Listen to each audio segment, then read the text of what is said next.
Come on, please work. Please work. Seriously? Alright, well, that's something. Come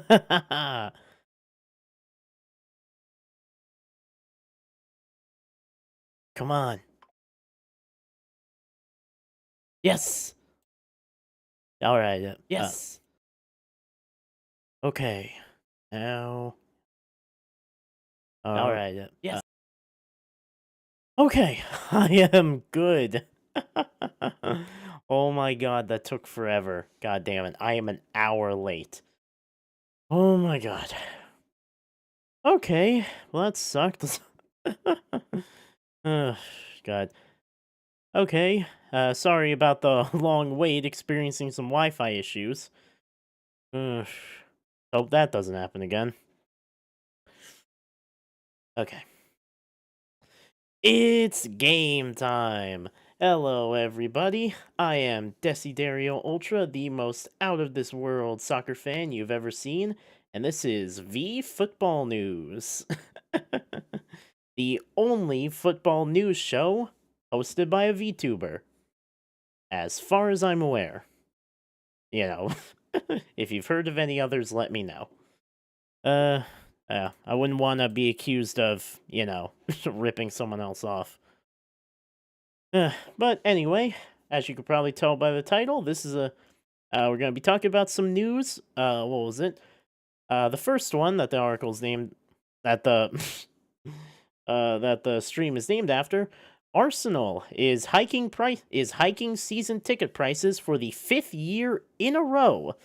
What was it? MLS club owners are currently under investigation, leading up to the new season. What was it? And Bastoni, has apologized for his dive against Juventus. All the good that'll do. Crap. Yeah, what was it? Alright. So yeah, let's get into the news. First story.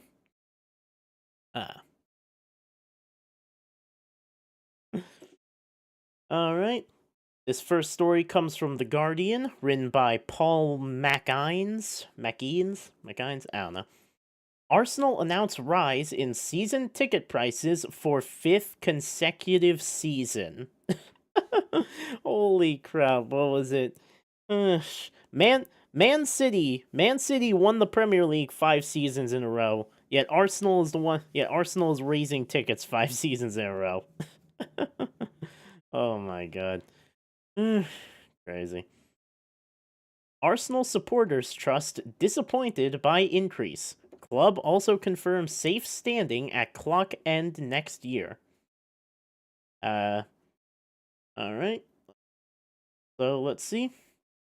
Arsenal have announced that season ticket prices will rise for a 5th consecutive season, with the cost of a ticket for the most dedicated fans rising by an average of 3.9%. Wow.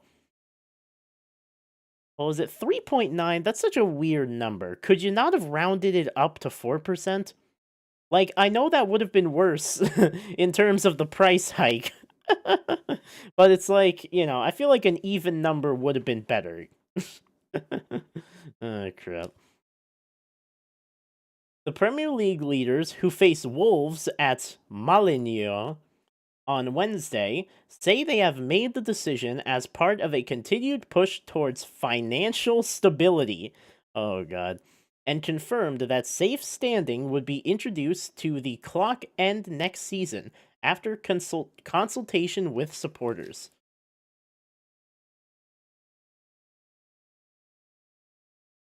Alright, so what was it? I think...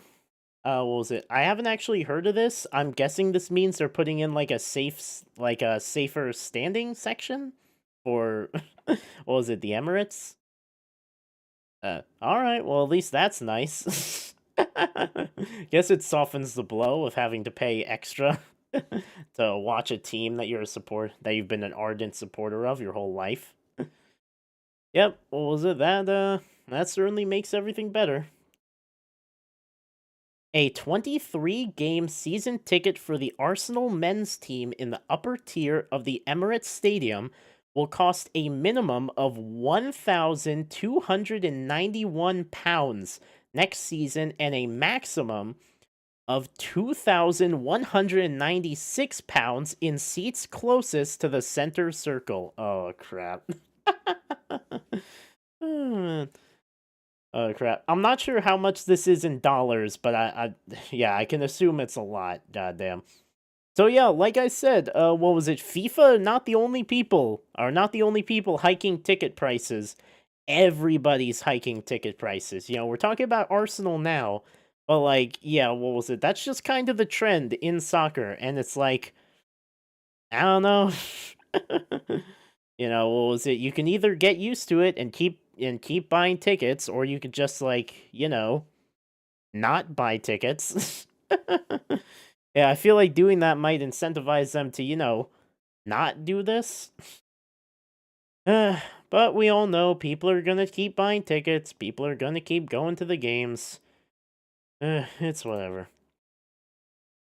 Arsenal have preserved all concessionary ticketing categories and will continue to distribute 1,000 free tickets to the local community. Okay, well, that's good, I guess. The club said, while we are making progress towards winning major trophies, we're. Yeah, sure you are. We are still working towards financial sustainability. Oh, you're still working towards financial sustainability? You're not there yet? Oh, crap. Our investment in our playing squads and infrastructure is dependent on the revenue we drive in the face of rising costs. Hmm. I mean, you're already one of the highest earning, soccer clubs in the world. I would think you would have the money, but I guess not. The Arsenal Supporters Trust said it was disappointed with the price rises.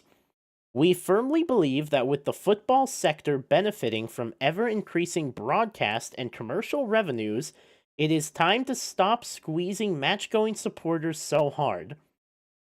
Oh my god. You see the article right here on the side?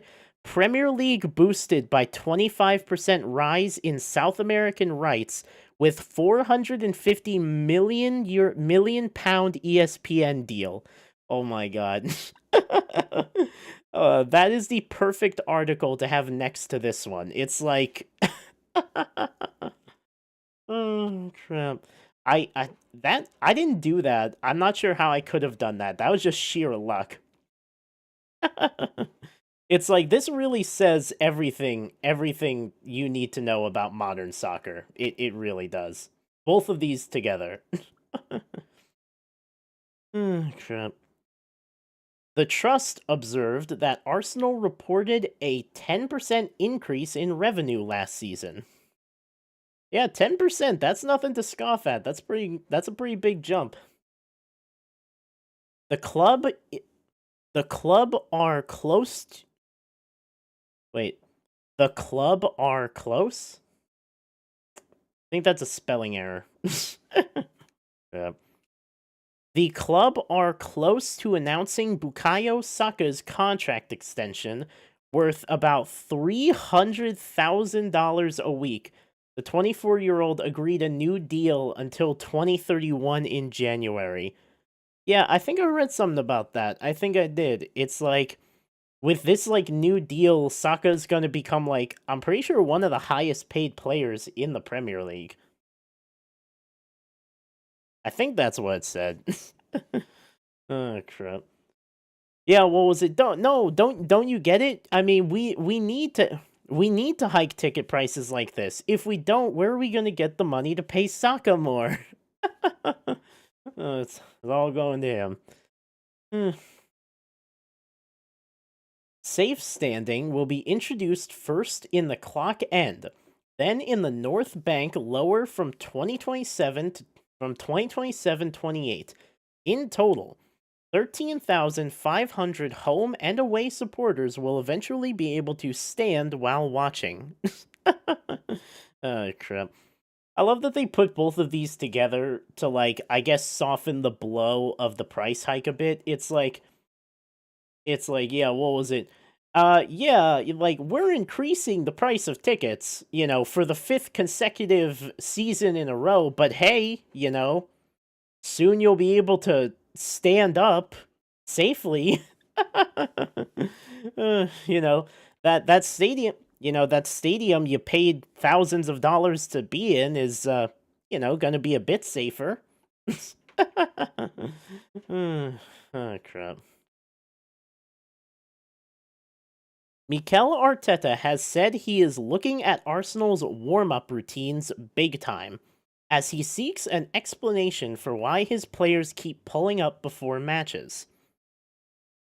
Ricardo Calafiore dropped out of the lineup for the FA Cup tie against Wigan last Sunday after sustaining an injury in the warm-up, the second time it has happened to the player, and the fourth time in the season overall. Yeah, man, what was it? If you've had 4 players get injured during warm-ups, yeah, you got a problem. You definitely but you definitely need to look into some new warm-ups, my guy. Crap.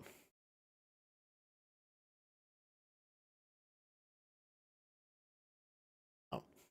Arteta said he was confident the Italian would be available against Wolves, but said the club were looking into their pre-match habits. We are big time looking at it. Uh, uh, uh, oh. Does anyone remember Big Time Rush? That was a great show. I've been seeing a lot of Big Time Rush stuff on TikTok recently. I don't know why. Not that I'm complaining. Like I said, it was a good show.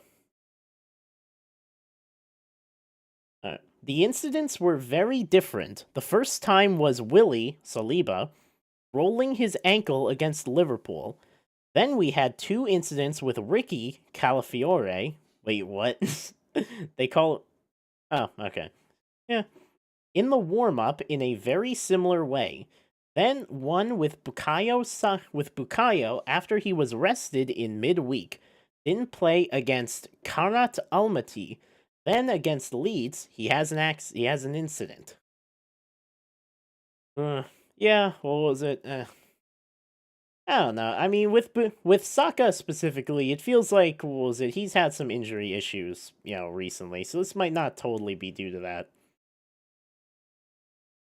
It's very unusual.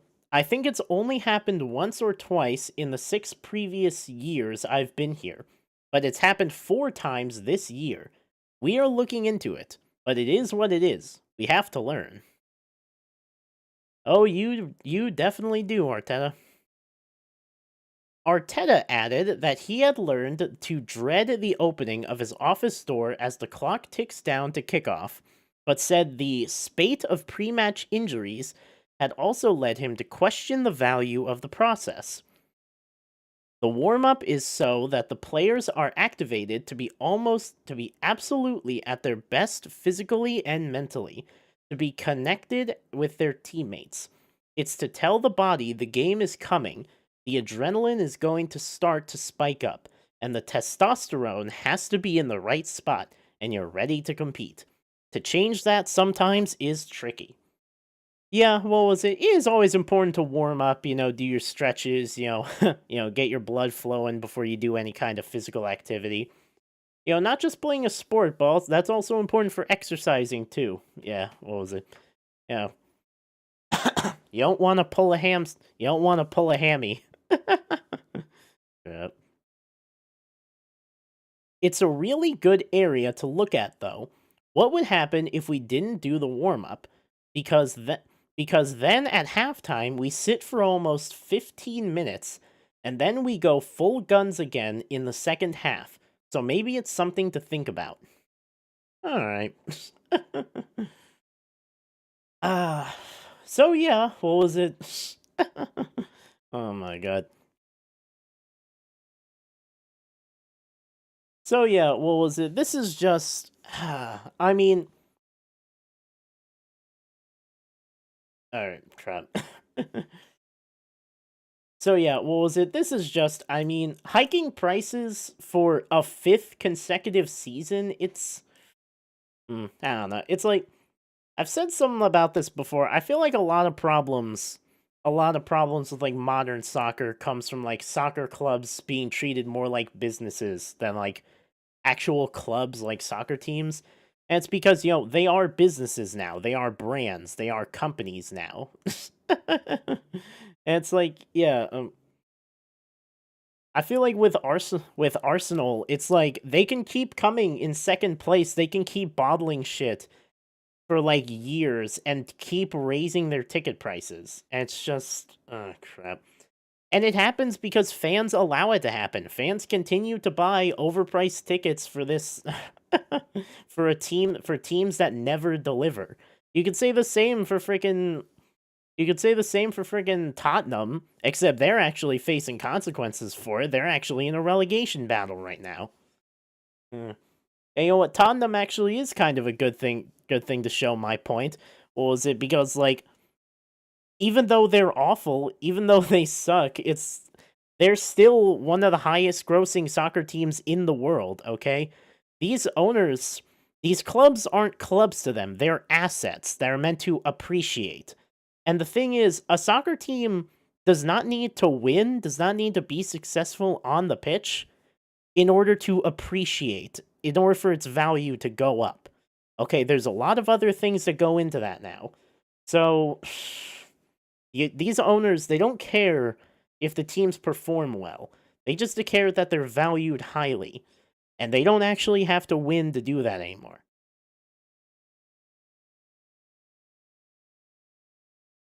Although, you have to assume getting relegated might affect that somewhat. Yeah, we're gonna have to see what happens there.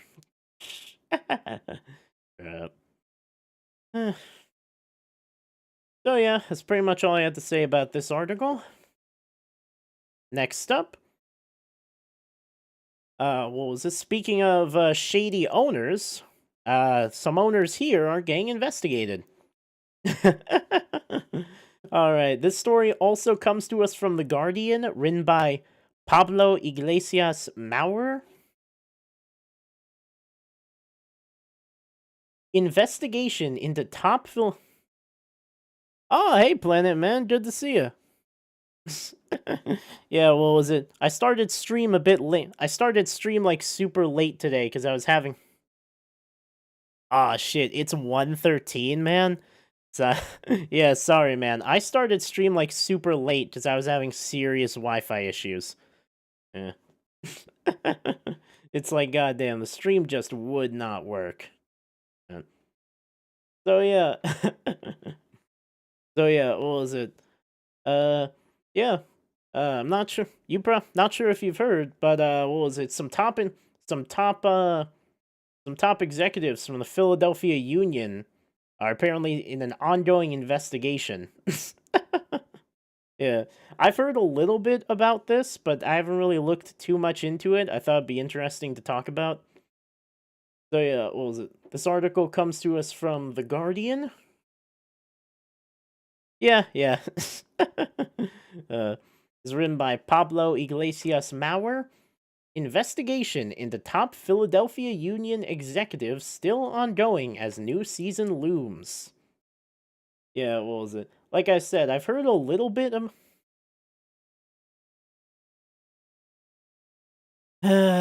Yeah. Madrid did beat Benfica. Yeah, no, I watched that game live with my dad. Uh, yeah, that was. Yeah. That was a fun game. Crap. You know what? Crap. I was. Oh man. You know what? I was kind of happy. What was it? I was kind of happy I wasn't able to stream yesterday. Well. Yeah. I'm a Barca fan, so I don't really like Real either. It's like, yeah. I wasn't able. I wanted to stream yesterday. What was it? I couldn't because I was also having Wi-Fi issues, but just way worse yesterday. I was kind of happy about it, honestly, because what was it? That Barca losing to Girona 2-1 honestly put me in kind of a bad mood. Crap. Yeah, what was it? I was really hoping I could get some catharsis out of watching Benfica knock Real Madrid out of the Champions League. But that didn't happen. So yeah, that's great. That's whatever. Yeah.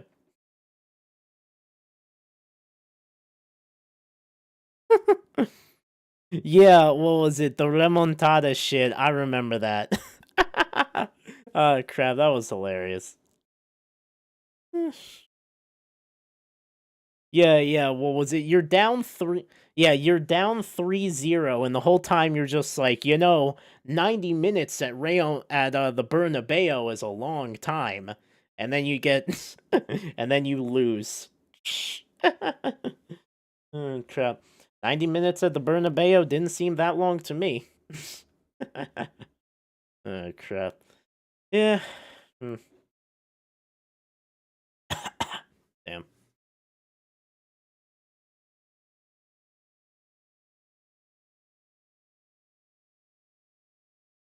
All right.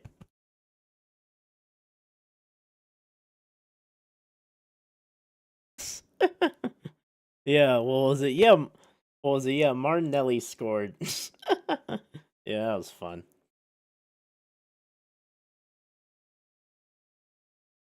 Oh crap, what was it? I forgot. You probably missed it, but my last article. Apparently, Arsenal raised the prices of season tickets for next season.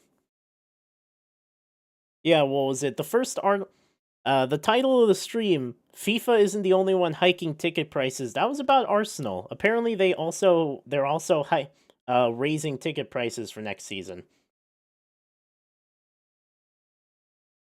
Oh, I'm guessing you didn't know about that. Oh, you were about to get one? Oh crap. Yeah, oh man. I already X'd out of the article. I think it said they were between like one and like this is for season tickets. I think it said it was like between 1,500 to like 2,100 pounds. I I think that's what it said. I might be remembering it wrong. I don't know. What was it? What was it? You should probably look into it yourself. What was it? If you want to get one. uh.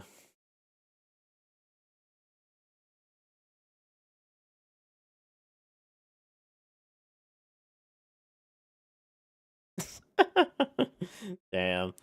Uh, Sorry to be the bearer of bad news, man. uh,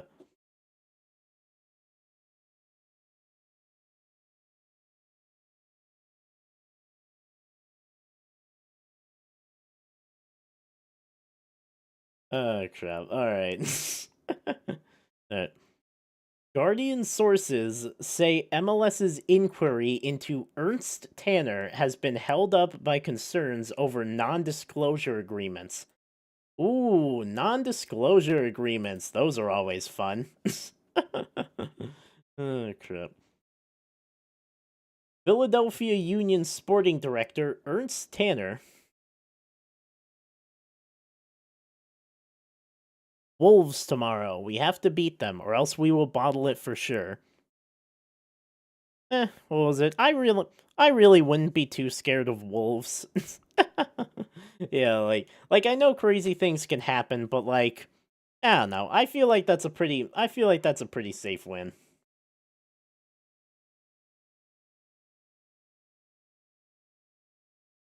Philadelphia Union sporting director Ernst Tanner continues to be under investigation by Major League Soccer and remains on administrative leave with no resolution expected to come soon. Multiple sources told The Guardian last week. So yeah, what was it? I have heard that the sporting director guy is under investigation. I'm not totally sure what he's being investigated for. I guess we'll find out. We will lose to Man City, it's quite certain, but if we keep winning, we will still get the title by 1 point. Yeah, that is possible. Yeah, you are still a few points ahead. I guess that could happen. Yeah. You know, what was it? It's a possible. Yeah, anything can happen. Crap. Tanner was the subject of wide-ranging allegations of misconduct raised by a Guardian investigation late last year, including a complaint by the MLS Players Association to the league alleging multiple instances of racist, sexist, and homophobic behavior. Oh, huh. Oh, damn, what was it? I didn't know. Like I said, I didn't know what this guy was being investigated for. Oh, man. I thought this was just going to be like a money. I thought this was just going to be like a money laundering thing. Okay, this is actually kind of serious. Uh, eh. Yeah, well, it is pretty late for you, huh? Yeah.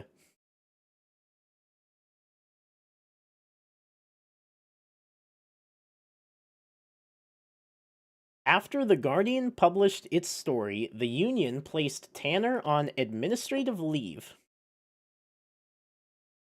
I mean, if you're tired, you can get to bed. I won't really mind. I don't know. It's up to you, man.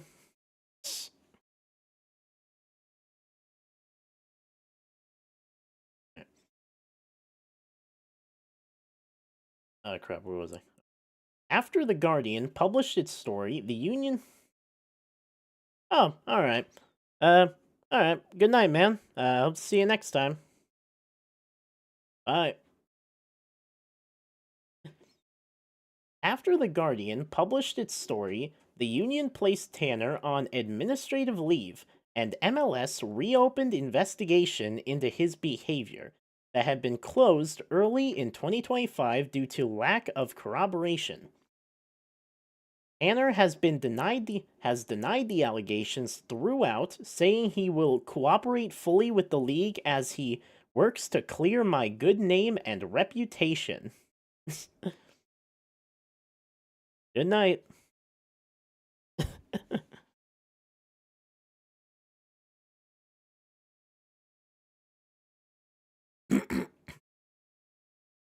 Alright. MLS initials inv- MLS's initial investigation was done using in-house counsel, but the league has retained labor law firm Little Mendelson to handle the new investigation. Said multiple sources with direct knowledge of it, who, like all sources in this report, spoke to The Guardian under the condition of anonymity. Little Mendelson is a global law firm specializing in labor and employment law. Among other notable clients, the firm has represented Starbucks, Amazon, and Delta Airlines in their anti-unionization efforts. Oh, oh, great! How wonderful! Oh crap. However, the investigation has not reached any conclusion in the 3 months since it reopened. The Guardian understands that part of the reason for the delay is that investigators had reached an impasse regarding non-disclosure agreements that remain in effect between some potential sources and the union. Oh, there are non-disclosure agreements. Those are always great. Oh, crap. Oh, man.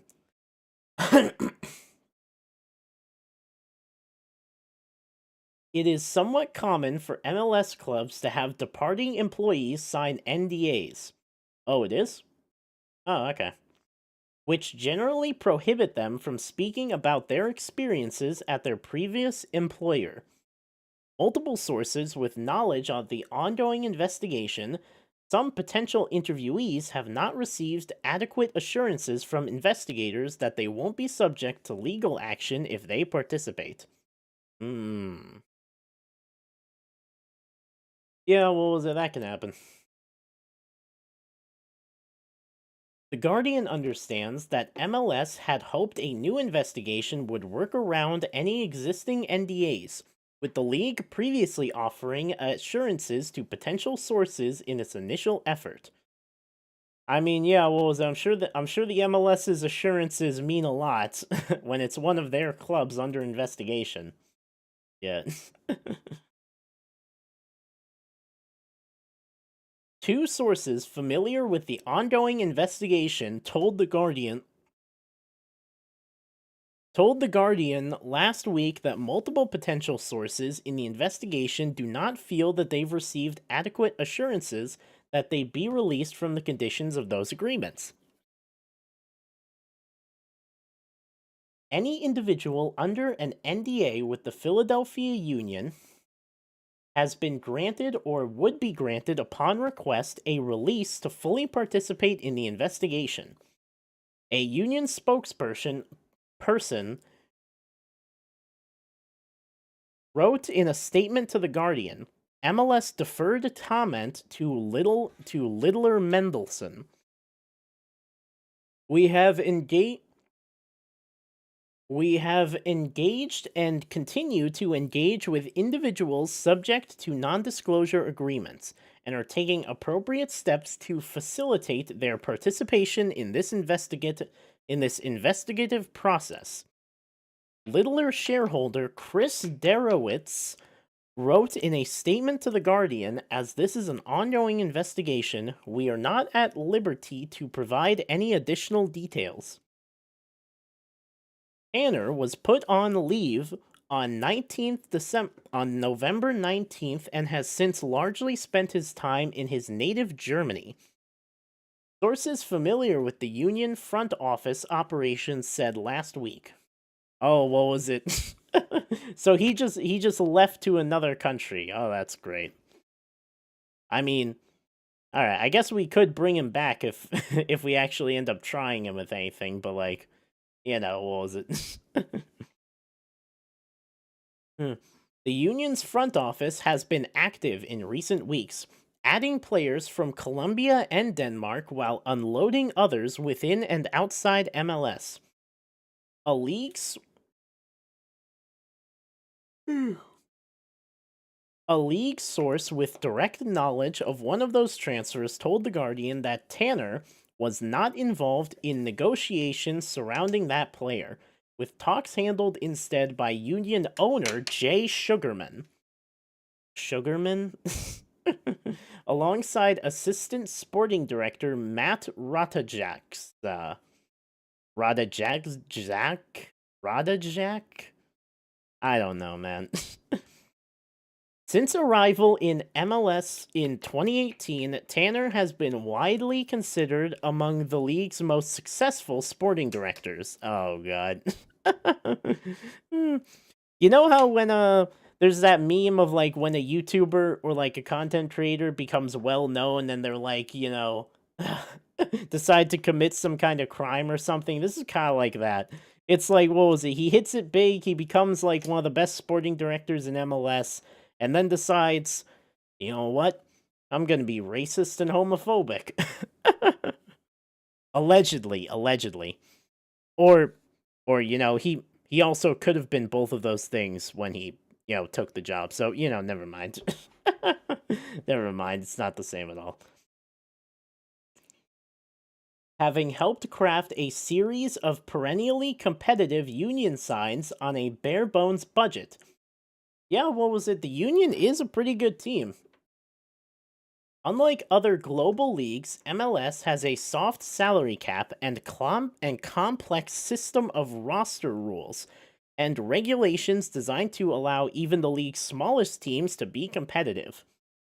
Yeah, this is actually kind of an interesting thing. It's like, yeah, we have a salary cap, but there are like ways around it. You have designated players which don't count, against the salary cap, and you have like God, I don't remember what it's called, but you could have like academy players that are like U21 on the team and they don't count against the salary cap. And it's like a lot of people talk about like Inter Miami being given preferential treatment when it comes to like these signings and letting them bend the rules a little bit when it comes to salary and stuff like that. But like what was it? There's a bunch of MLS teams that have like what was it that like have like one designated player and like they don't have any academy kids or like what was it, the under 21s I told you about. So it's like, yeah, what was it, you can't really complain about Inter Miami, what was it, using everything they have at their disposal when you're just not. Even though, I do legitimately feel like Inter Miami does kind of get preferential treatment, with things like that, but that's a whole other thing.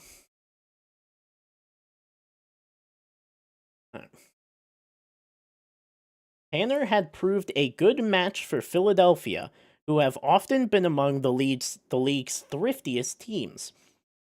Prior to his arrival, the Union had qualified for the MLS playoff only twice in their 8-year history. Under Tanner, Philadelphia have made the postseason every year except 2024 and reached the 2022 MLS Cup final. A performance that earned Tanner the league's Executive of the Year award. Oof. Oh my god. If this guy gets proven guilty, I feel like the league's gonna look back on that the way, like, the New York Times looked back on that time they made Adolf Hitler the Times Person of the Year. It's like, you can't blame them because they had no way of knowing, at the time what kind of person he was, but, still not a great look. Still not great to look back on. Oh, God.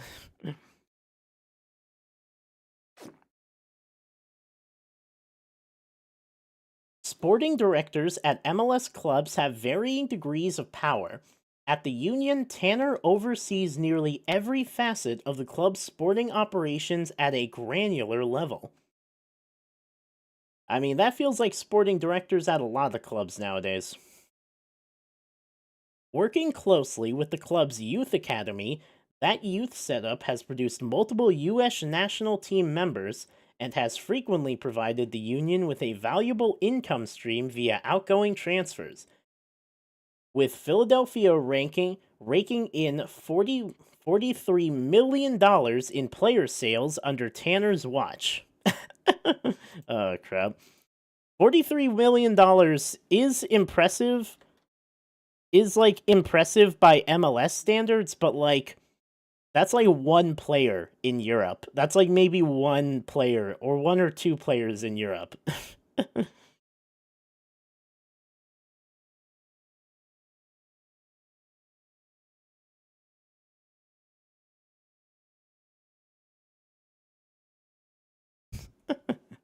Oh, trip. And like that's not to say, what was it? That's not to say that they don't have a good youth setup. They do. It's like what was it? Yeah, it's like they said, they have had some US national team players come through. It's like what was it? Brendan Aronson, I think Paxton Aronson, and oh shit, they got this kid there right now. Uh what's his name? Uh Kevin Sullivan. They got this kid there right now, Kevin Sullivan. He's what was it? He signed a contract with like Man City. He's going to go over to them when he turns 18. He's a pretty good-looking prospect. So it's like, yeah, they do have a good academy set up. I'm not taking that away from them. And this Tanner guy does seem like he had a lot to do with it. Which does kind of make me worried for Philadelphia, what happens to them if this guy gets proven guilty and he can't work for them anymore. Ugh. It's a bit concerning, I guess, if you're them. Right.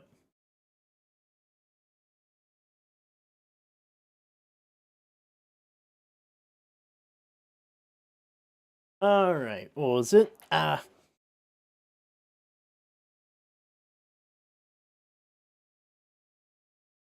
Oh man. All right. What was it? All right. Well, if this guy gets proven guilty, he's gonna need to. Crap. Oh man. So yeah, what was it? This guy's getting accused of being racist, sexist, and homophobic. Oh, you know what? We were talking about it earlier. We were talking about Benfica versus Real Madrid. The the one thing that happened, what was it? Vinicius is claiming that Vinicius, and I think like another player, said that one of the Benfica players apparently called him a monkey, and that's what Vinicius is saying. But the player himself is saying that he called him what was it? that he called him that he called him happy. That he called him the F slur. I don't think I can say it on Twitch or YouTube, but you know the one I'm talking about. Which is like, okay, you know, he's saying like, hey, hey, hey, hey, I didn't call you a racial slur. I called you a homophobic one. Okay. Okay. I mean, all right. I didn't know that was better. You know, I didn't know that was the better alternative. I'll be sure to keep that in mind. Oh, good. Oh, God. It looks like he might need to apologize. Just like the topic of our next article. Inter Milan's Bastoni sorry for celebrating Juventus red card. Oh, crap. That is right. This next article comes to us from ESPN. Yeah, what was it? So yeah, if you don't remember, Bastoni. So yeah, Bastoni had a pretty infamous dive against Juventus over the weekend, which got crap. I'll remember the player's name. Got one of their players sent off with a red card. Goddamn. Yeah. Yeah. So yeah, what was it? That's become a super controversial call, both, you know, with the referee for calling it and, you know, Bastoni for diving like that.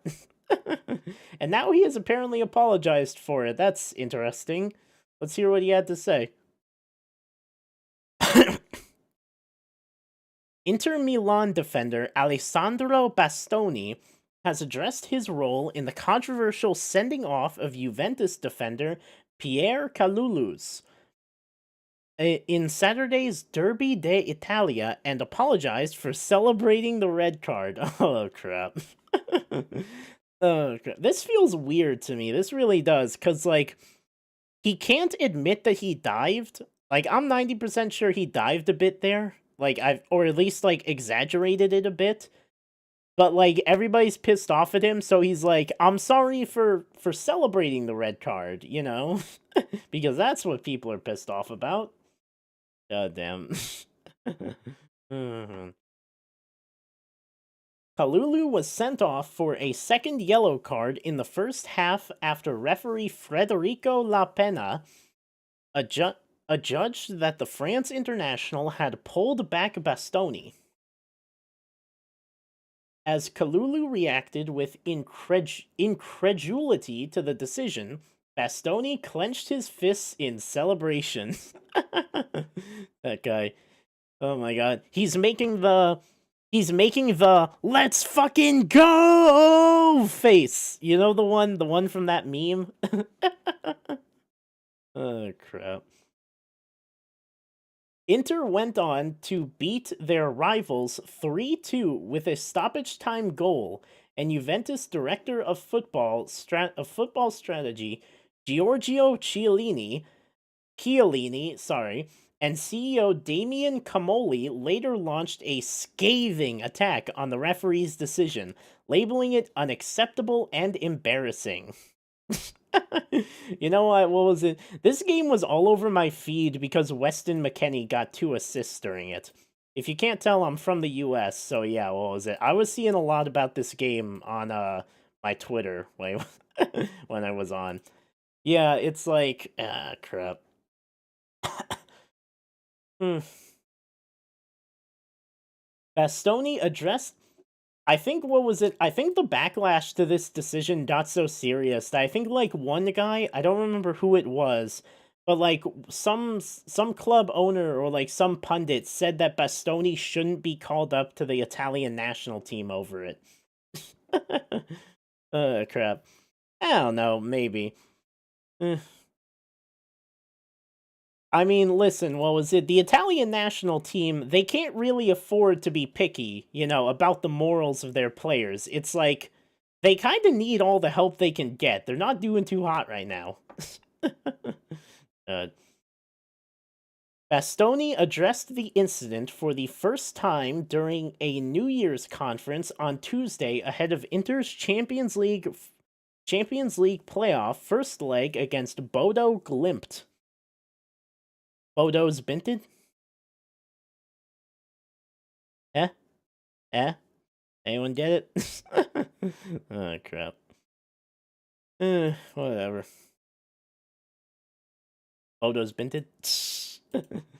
Oh, and Bodo's Glimpted? Oh my god. Okay, this isn't funny. I need to stop. I wanted to give my version of what happened on Saturday night because I feel it's right to explain how I saw the incident, Bastoni told reporters. I exaggerated the fall once I felt Oh wait, so no, he's actually admitting that he dived. Oh crap. Or like not exactly dived, exaggerated. I mean, same difference really. I exaggerated the fall once I felt contact with Kalulu to try and win a foul, but I have to apologize for my reaction afterwards, as it wasn't nice to see, even if it was very human. Oh my god. So hold on. He is admitting that he dived. He's admitting that he dived. He's admitting he exaggerated the fall, and he's not apologizing for it. He's apologizing to the fact that he celebrated the red card. He's making the friggin' "let's fucking go" face. The one from the meme. Oh my god. It's like, yeah, I cheated, and I'm sorry that I cheated. Wait, no. I cheated, and I'm not sorry that I cheated, but I'm sorry that my cheating screwed you over. It's like, what the hell even is that? What kind of apology is that? Oh, wait, no. It's, I'm not sorry my cheating screwed you over. I'm sorry that I was happy about the fact that my cheating screwed you over. Oh, God.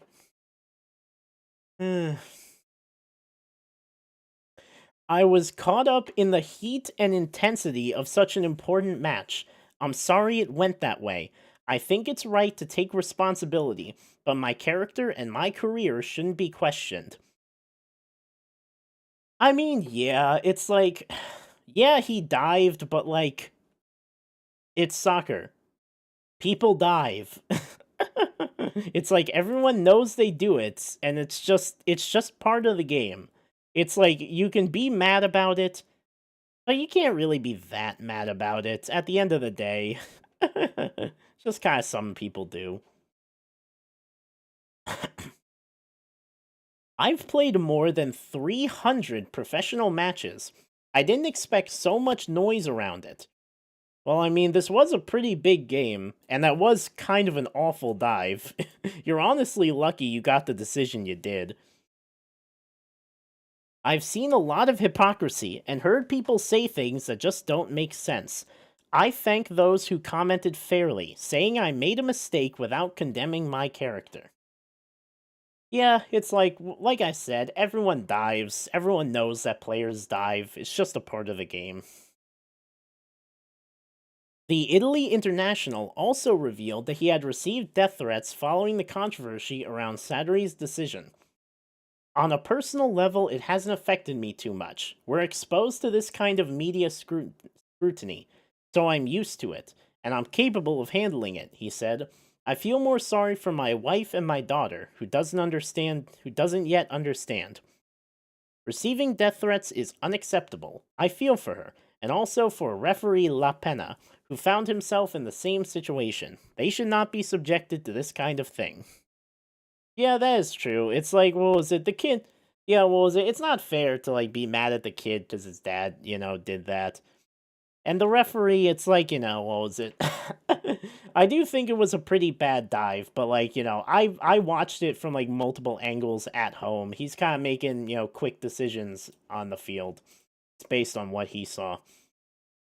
Did he VAR check it? I'm not sure he did. Oh. Saturday's victory left Inter 8 points clear at the top of Serie A, although with closest challenger AC Milan having a game in hand. And with Inter now preparing for a crucial Champions League clash, coach Christian Chivu said he is eager to move on from the events of Saturday. Football has been like this for 100 years. There are incidents for and against you, and we need to stop constantly complaining and acting like moralists every time there's a case like this. Ever since Maradona's handball goal, he said. Yeah, the hand of God. It's like, what was it? Everybody just kind of accepts it, What was it? Everybody's just like, yeah, the hand of God. Everybody jokes about it now, but like, yeah, what was it? If it happened today, it's like that goal would have definitely been called off. Yeah. We too suffered an injustice in Naples. I'm saying this for the first time today, and no one was offended and no one criticized it the way they are now. So we move forward, aware that the season is long, that we want to be competitive, and that we want to build on the good things we've done, without forgetting how we were portrayed at the start of the season and the reaction and determination this group has shown. Yeah, what was it? Wait. So yeah, I mean, I feel like this is kind of odd. It's like not apologizing for the fact that you dived, but apologizing for like the fact that you were happy your dive got someone sent off. Feels really weird. I don't know, it feels really odd. I don't know, what was it? So yeah, what was it? I started a bit late today. I'm gonna end the stream here for tonight. All right, everybody. Thanks for coming by, everyone. Hope to see you next time.